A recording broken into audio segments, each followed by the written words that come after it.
Hey everyone, today I've got your Me and Earl and the Dying Girl movie review. A guy becomes close friends with a girl who is diagnosed with cancer. Enough said, but there is definitely more to the story than meets the eye. As far as the story goes, this meta coming of age film definitely pulls at your heartstrings, and that's because of all of the compelling characters, and it comes with a fair mix of comedy and drama. There is definitely this topic about, showing that cancer is not your best friend. High school is already difficult enough, so why would you want to have to deal with all of these issues, especially it being so emotional and you never know what could happen. As far as the casting goes, this guy named Greg, played by Thomas Mann, who I think is a very decent actor, and I think he does a really good job in this movie with his charm and charisma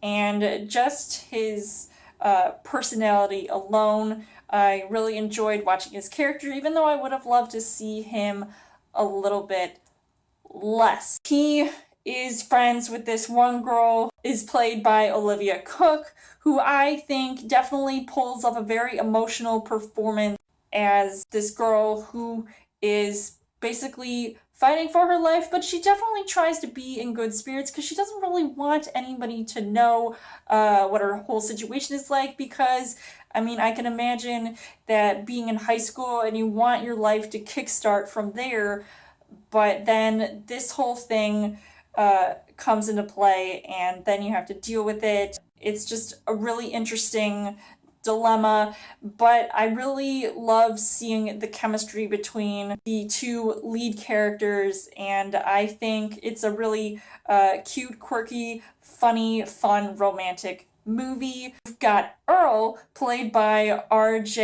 Siler, and I think he's also really funny as well, and he's definitely a guy that I would love to be friends with because, he just seems so chill and laid back and just really cool, so I really like a character like that, even though he might have some really great scenes in this movie. You have to definitely check out this movie to see just how awesome his role is and how he is affected and affects Greg. And then you've got Greg's parents, played by Nick Offerman and Connie Britton, respectively, and I think they also do a really good job at also being funny and serious and dramatic all at the same time.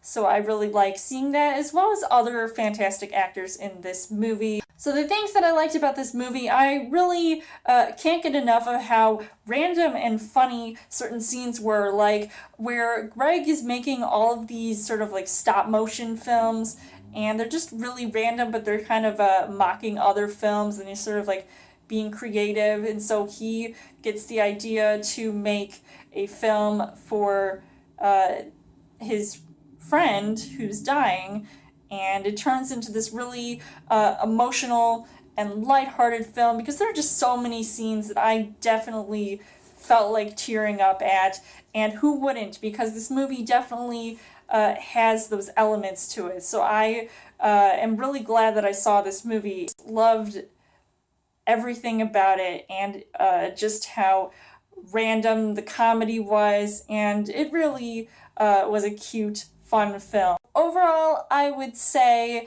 that Me, Earl, and the Dying Girl is such a fantastic film. I definitely recommend seeing this movie, and it's definitely one not to miss. If I had the chance to go back, I would have definitely put this on my best films of the year. So I would give this 5 hearts on the heart rate scale. So let me know in the comments what you guys thought of Me, Earl, and the Dying Girl. And as always, you guys can subscribe to my channel. I've got more movie reviews, movie updates. Come back every week for a Child Thursday video. You guys can also like me on Facebook and follow me on Twitter. And I will see you guys later.